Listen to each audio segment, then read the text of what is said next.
Hello, fellow seekers. Welcome back to the Law of One Spiritual Advice Podcast. My name is Elle, and I return to share with you my perspectives on life and some spiritual philosophy and some Law of One quotes to hopefully assist you in your path. And today, I would just like to share with you basically the idea that you don't always have to know what to say. I do believe that we have this anxiety about trying to always have the perfect response, always have to be the perfect friend, know the right exact wisdom to explain to somebody how to solve their problem. But I would explain to you that in the situation that we find ourselves in, that it is the way of the heart is sort of beyond words. And so it doesn't matter necessarily if you use words or not. You can use words, you don't have to use words, but when you are communicating heart to heart, a lot of it is just basically like looking into the eyes of somebody. So we're going to talk about what it means to really serve somebody, I suppose, in a way, but really I just want to talk to you about how you don't always have to know what to say. You don't always have to think everything through so hard and basically work yourself into an anxious rut where you then don't act because you're so worried about the perfect way to act. And I'm sure you have maybe done that before. So with that, I have a wonderful quote to share with you. This is from the Law of One material from session 50.7. You can get it on my website, theoneinfinitecreator.com, and there are links to the LL Research material, who gives us all of this material for free. So this is the sort of famous quote from the Law of One material, and it is called the poker analogy is what it's usually referred to as. So this is from session 50.7, and the main part that I would like to get across to you today quickly, and because I don't want to overthink this too much, because the more I overthink it, the more that I am not going by the topic, which is that you don't always have to know what to say. So what comes to my mind when I think about this is this quote here where they talk about a poker metaphor. And so we have a poker metaphor where you have life is a poker game. And so I'm just going to read you this concept and read you a portion of this quote and hopefully can explain to you my idea. So Ra says, "Let us re-examine this metaphor and multiply it into the longest poker game you can imagine, a lifetime. The cards are love, dislike, limitation, unhappiness, pleasure, etc. They are dealt and redealt continuously. You may during this incarnation begin, and we stress begin, to know your own cards. You may begin to find the love within you. You may begin to balance your pleasures, your limitations, etc. However, your only indication of other selves' cards is to look into the eyes. You cannot remember your hand, their hands, perhaps even the rules of this game. This game can only be won by those who lose their cards in the melting influence of love, can only be won by those who lay their pleasures, their limitations, their all upon the table, face up, and say inwardly, all of you players, each other self, whatever your hand, I love you. This is the game, to know, to accept, to forgive, to balance, and to open the self in love."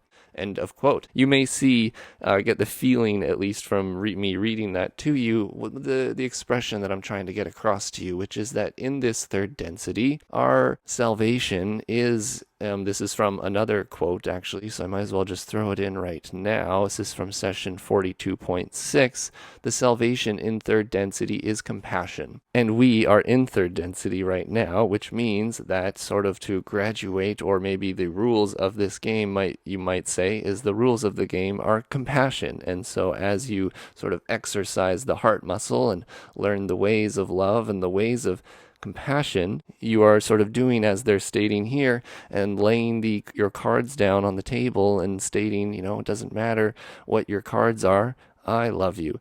And you may do that in varying ways and varying degrees of purity.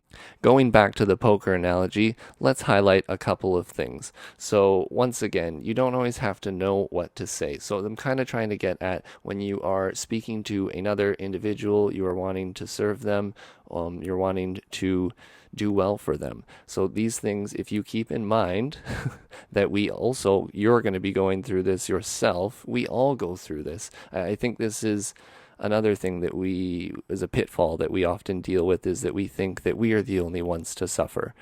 I do believe that I suffer and you suffer, and we do suffer in same thing in varying degrees and in varying levels of suffering, but they are all different flavors of the same sort of suffering. And so, like it says here, the cards are love, dislike, limitation, unhappiness, pleasure, etc. They are dealt and redealt continuously. And they state that you might begin to understand these things. You may begin to understand this incarnation. You may only begin to understand. It's like really stressing that point that we often fall. It's hard to see our own lessons. It's hard to see, for example, our own dislikes. We often think that we are very loving people, and often sort of the things you hate are the things of yourself that you refuse to accept. And so you deny them and you project them onto other people, and you dislike seeing them in other people because you dislike seeing it in yourself, or you haven't fully accepted it in yourself.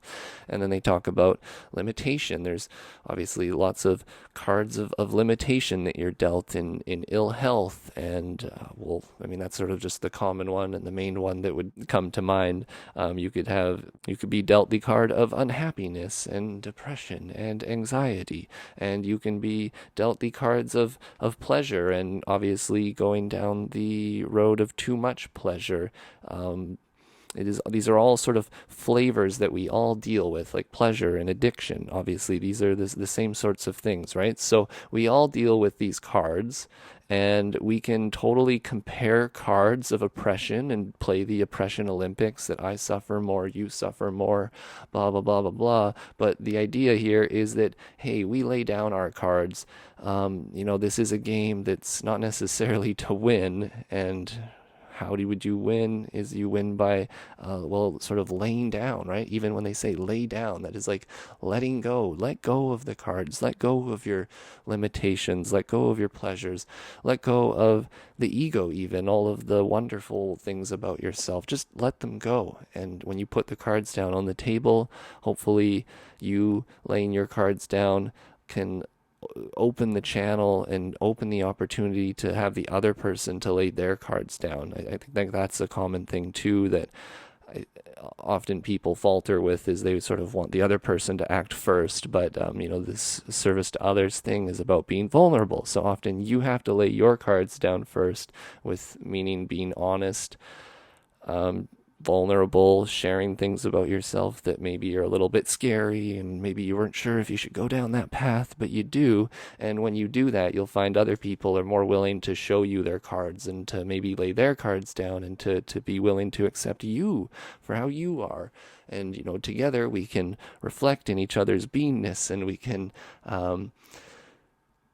share the fruits of each other's beingness, and help each other see where, we have either, positive things or even possibly negative things. But beyond that, we are to lay the cards down and to love each other.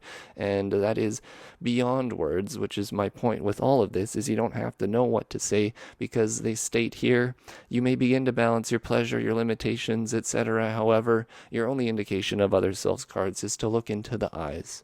You can't remember their hands, your hands, the rule of the game. You can only be won by laying the cards down in the melting influence of love. And so I take that a step further, and I think to myself sometimes, right, if I am with somebody and maybe they're going through something that's very difficult, and I would like to help them.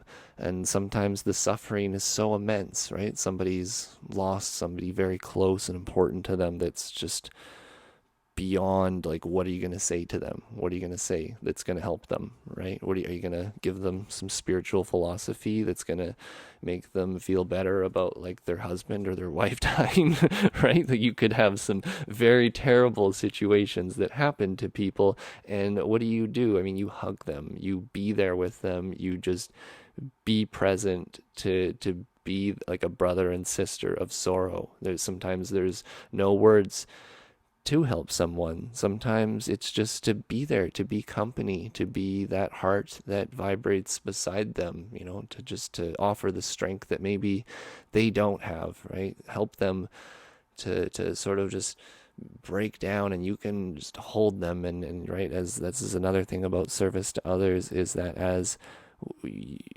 one person falls down, the other person can be there to help them, and that means that we're all not perfect, and so then other times you may fall down, and hopefully someone will be there to pick you up as well. But regardless, the idea here is you look into the eyes of the other person. This is all beyond words. This is all beyond intellectualizing things. It's beyond knowledge. It's the heart, and the heart is, I suppose, entered with silence. Like in the material somewhere else, they mention, the key to your heart is silence. I don't think you can totally intellectualize the heart at all.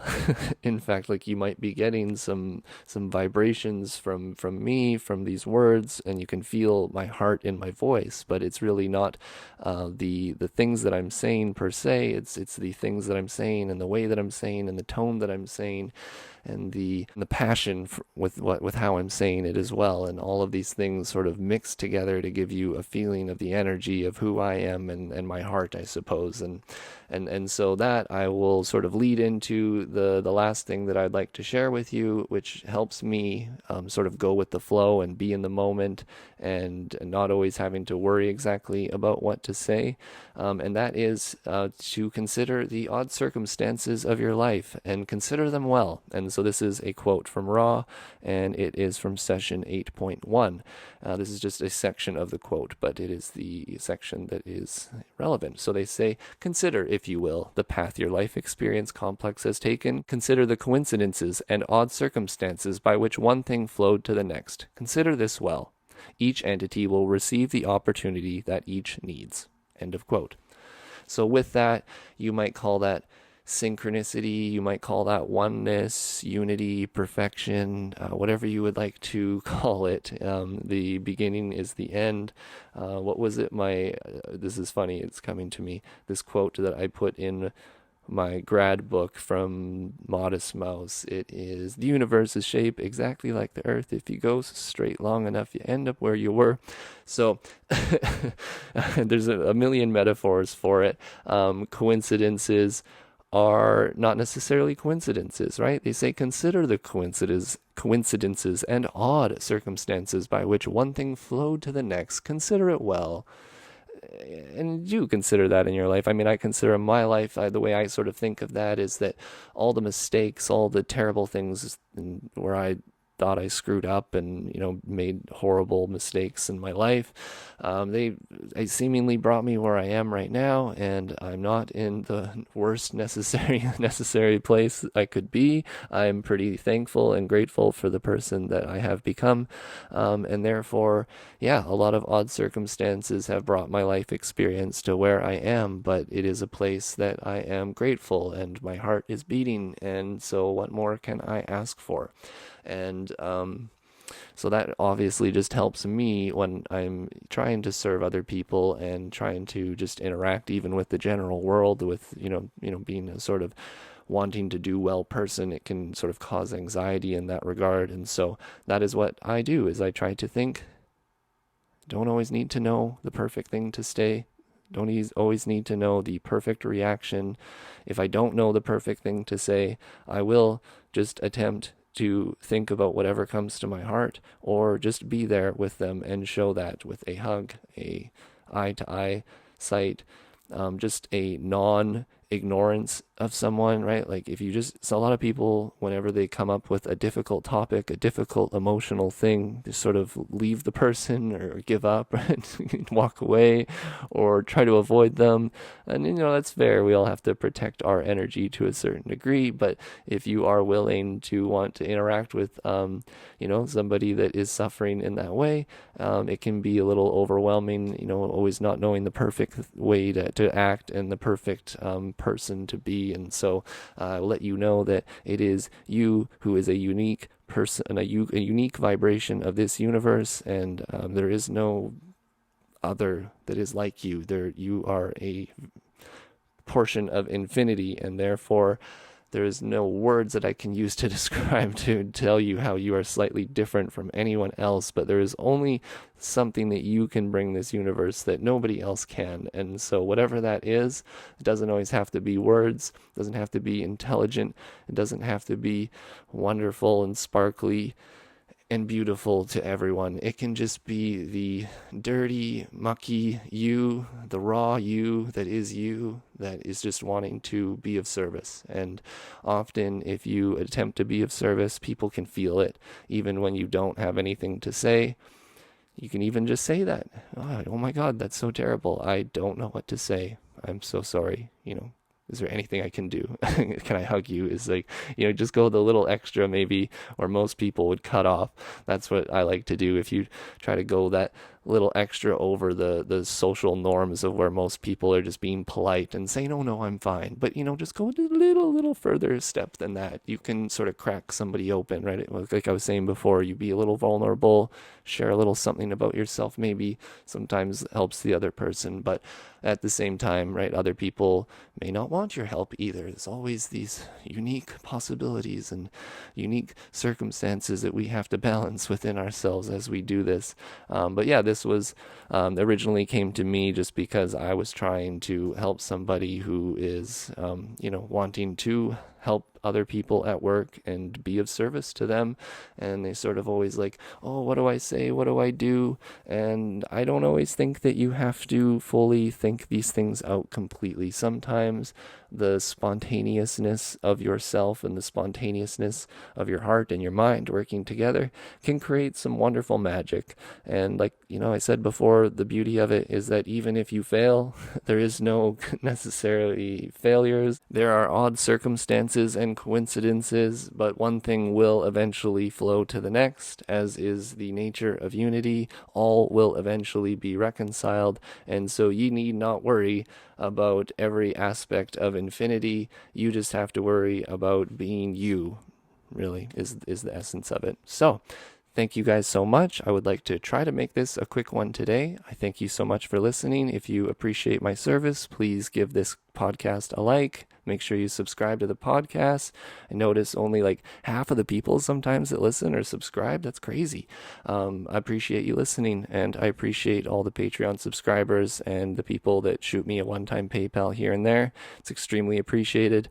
I did have to put a lot more money into getting the Spotify podcast portion of this set up with hosting and all of that. So I do appreciate if you guys find value in this, you could join my Patreon, theoneinfinitecreator.com, scroll down to support, and it's pretty straightforward from there. Other than that, I hope you guys have a wonderful rest of the week, and it was lovely speaking with you, and I look forward to it next week. So take care. Thank you. Bye.